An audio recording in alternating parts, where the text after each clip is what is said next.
Perkenalkan, nama saya Aris Reja Sembiring dengan NIM 2003020880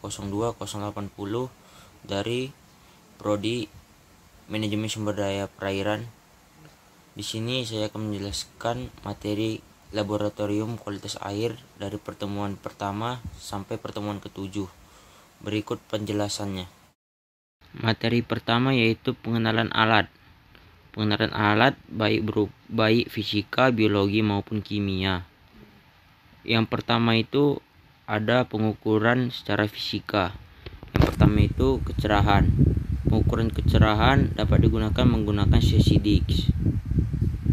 Yang kedua ada suhu. Alat yang digunakan dalam mengukur suhu adalah termometer. Yang ketiga ada padatan terlarut total atau TDS.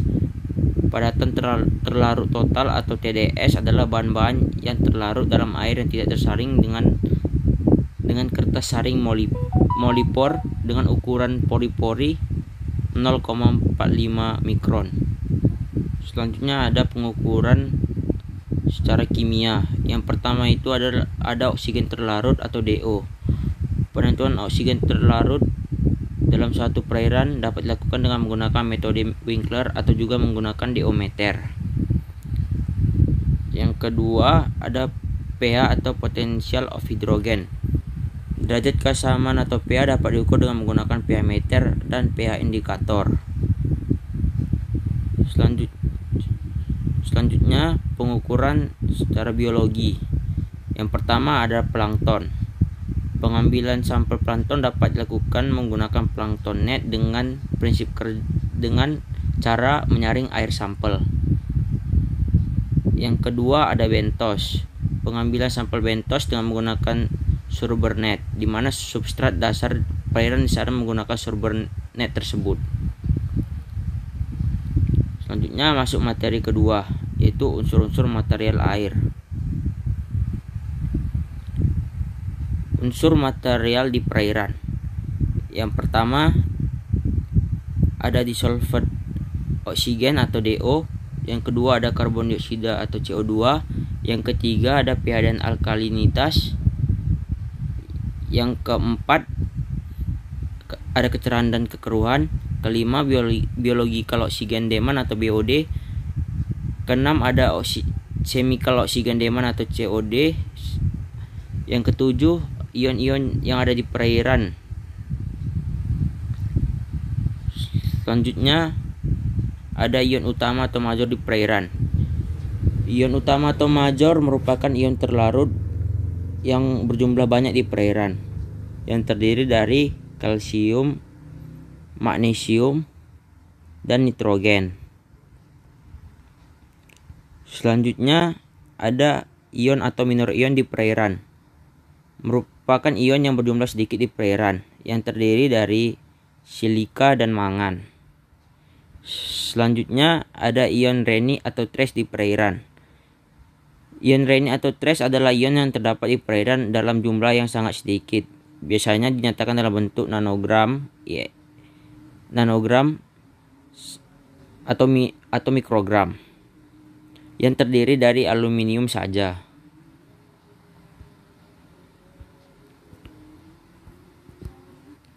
Selanjutnya masuk ke materi ketiga, yaitu analisa sifat kimia air. Pertama itu ada derajat keasaman atau potential of hydrogen. Alat dan bahan yang digunakan adalah pH meter. Cara kerjanya, pH diukur dengan menggunakan pH meter dengan cara memasukkan pH meter ke dalam sampel air sampai telah konstan, lalu dibaca angka yang tertera pada pH meter tersebut. Selanjutnya ada oksigen terlarut atau dissolved oksigen atau DO. Cara kerjanya, sampel air diambil dari danau dan dimasukkan ke dalam botol Winkler. Alat dan bahan yang digunakan yaitu Erlenmeyer, pipet tetes, fluid, botol gelap terang, dan gelas ukur. Bahan yang dibutuhkan air sampel MnSO4, KHOKL, H2SO4, Na2S2O3, 0,0125N, dan amilum. Rumusnya N Na2S2O3 kali mili Na2S2O3 kali 8 kali 1000 per mili sampel air. Selanjutnya karbon dioksida atau CO2. Alat yang dipakai pada penentuan CO2 bebas adalah pipet Mohr, pipet volumetrik, biuret, labu takar, Erlenmeyer 250 mili, aluminium foil, tisu atau kain lap. Cara kerja penentuan CO2 bebas. Yang pertama itu pengambilan air sampel harus diusahakan sedemikian rupa sehingga terhindar kontak antara air sampel dan udara analisa. Dengan udara analisa harus dilakukan segera. Yang kedua, pipet 25 mili air sampel dan dimasukkan ke dalam Erlenmeyer dengan hati-hati. Yang ketiga, tambahkan 3-4 tetes indikator penoptalin. Yang keempat, titrasi segera dengan Na3CO3 0,0454 N atau NaOH 0,0227 N sampai warna merah jambu yang stabil selama 30 detik. Dan kelima, catat titran yang telah digunakan. Rumusnya CO2 sama dengan milititran kali N titran kali 1000 per V sampel. Selanjutnya alkalinitas. Alat-alat yang dipakai pada penentuan alkalinitas adalah pipet Mohr, biuret, pipet volumetrik, labu takar, Erlenmeyer, aluminium foil, tisu atau kain lap. Prinsip analisis ditetapkan melalui titrasi asam basa dengan asam kuat atau H2SO4, HCl dan air sampel yang dinetralkan berupa zat basa dititrasi sampai pH tertentu, pH 8,3 sampai 4,5.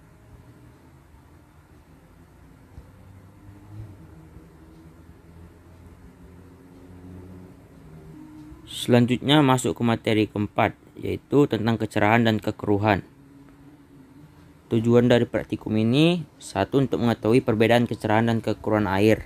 Kedua, untuk memahami cara mengukur kecerahan dan kekeruhan air. Selanjutnya, kecerahan. Kecerahan adalah ukuran transparansi perairan yang diamati secara visual dengan menggunakan keping Secchi. Kecerahan perairan dipengaruhi oleh kandungan bahan-bahan halus yang terdapat dalam air berupa bahan organik seperti plankton, jasad renik, detritus maupun bahan anorganik seperti partikel pasir dan lumpur. Prinsip penentuan kecerahan air dengan keping Secchi adalah berdasarkan batas pandang kedalaman air untuk melihat warna putih yang berada di dalam air. Semakin keruh suatu badan air akan semakin dekat batas pandangan. Sebaliknya, apabila semakin jernih suatu badan air, maka batas pandangan akan semakin jauh. Kecerahan suatu perairan menentukan sejauh mana cahaya matahari dapat menembus suatu perairan dan sampai kedalaman berapa proses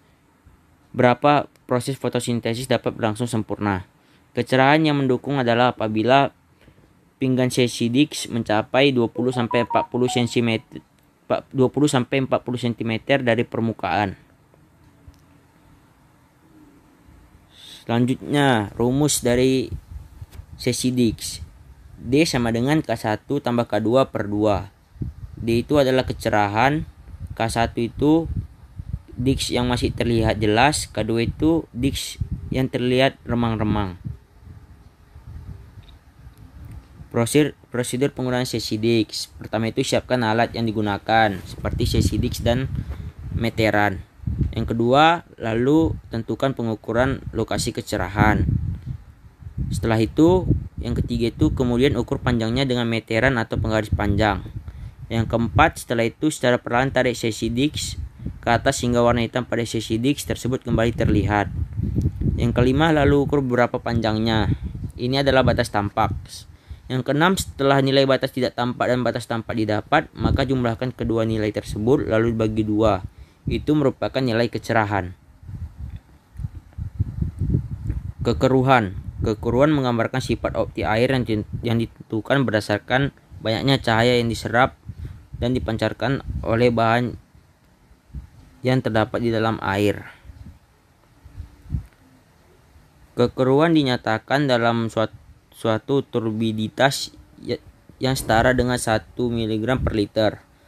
Peralatan pertama kali digunakan untuk mengukur turbiditas atau kekeruhan adalah Jackson candle turbidimeter yang dikalibrasi dengan menggunakan silika. Prosedur penggunaan turbidimeter. Yang pertama itu persiapkan alat dan bahan yang akan digunakan. Kedua, memasang dan menyambungkan turbidimeter dengan sumber listrik dan diamkan selama 15 menit. Yang ketiga itu larutan standar diletakkan pada tempat sampel yang ada dalam turbidimeter.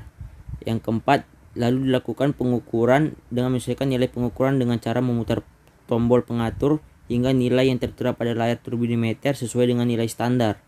Yang kelima, sampel dimasukkan pada tempat pengukuran sampel yang ada pada turbidimeter.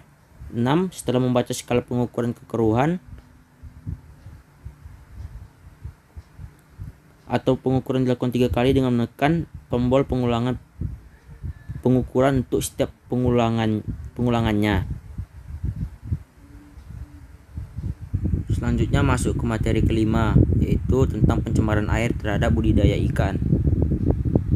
Apa itu pencemaran air? Pencemaran air yaitu masuk atau dimasukkannya makhluk hidup, zat, energi atau komponen lain ke dalam air oleh kegiatan manusia sehingga kualitas air menurun sampai ke tingkat tertentu yang menyebabkan tidak lagi berfungsinya sesuai dengan peruntukannya. Pencemaran air diakibatkan oleh polutan yang dapat berupa gas, bahan-bahan terlarut, dan partikulat. Budidaya ikan. Pencemaran air terhadap budidaya ikan akan mengganggu ekosistem yang ada di dalamnya. Pencemaran perairan dapat menurunkan parameter-parameter penting yang dibutuhkan oleh organisme akuatik. RAO 1991 mengelompokkan pencemaran di perairan menjadi beberapa kelompok, yaitu 1. Limbah mengakibatkan penurunan kadar oksigen terlarut. Kedua, limbah dapat mengakibatkan munculnya penyakit. Ketiga, senyawa organik sintesis. Keempat, nutrien tumbuhan. Kelima, senyawa anorganik dan mineral. Keenam, sedimen. Ketujuh, radioaktif. 8, panas. Dan ke-9, minyak. Bagaimana menganalisis pencemaran air? Yang pertama itu dengan indeks Tourette, kedua dengan indeks pencemaran, ketiga dengan kurva ABC, dan keempat dengan indeks saprobik.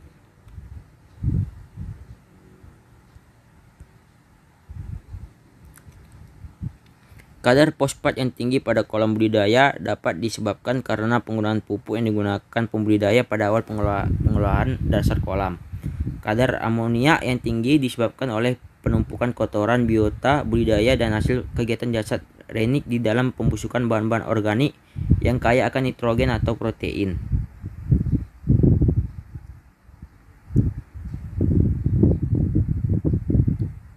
Selanjutnya masuk ke materi ke-6. Pengaruh pakan terhadap kualitas air.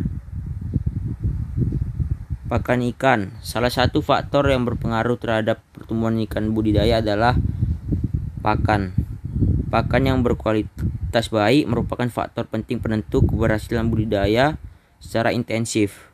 Pakan merupakan unsur terpenting dalam menunjang pertumbuhan dan kelangsungan hidup ikan. Selanjutnya pemberian jumlah pakan. Berdasarkan jumlah pakan yang harus diberikan dalam suatu usaha budidaya dapat dibedakan menjadi 3 kelompok, yaitu 1. Pemberian pakan secara berlebihan atau ekses. Kedua, pemberian pakan sekenyangnya atau satiation. Dan yang ketiga, pemberian pakan yang dibatasi atau restricted.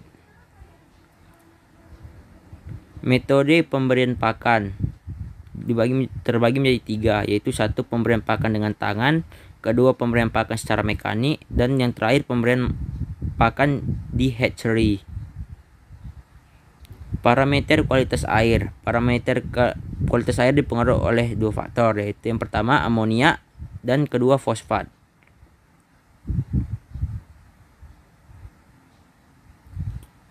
Menghitung parameter kualitas air. Prosedur kerja dapat dilihat pada teks.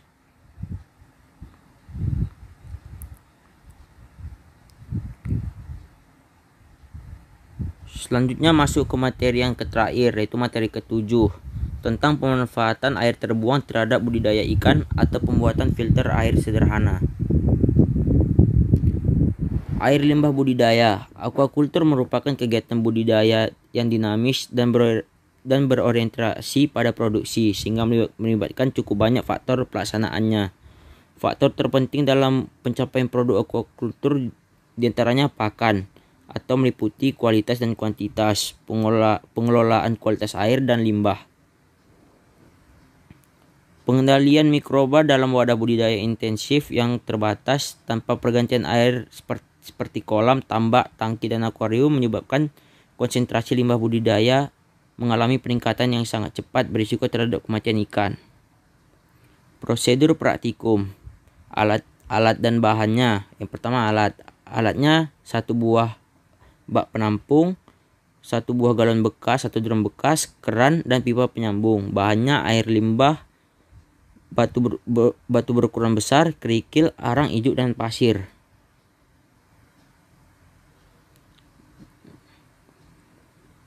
Prosedur cara pembuatan filter air sederhana bisa dilihat pada PowerPoint tersebut. Dan yang di sebelah kanan ini adalah bagaimana proses cara pembuatannya.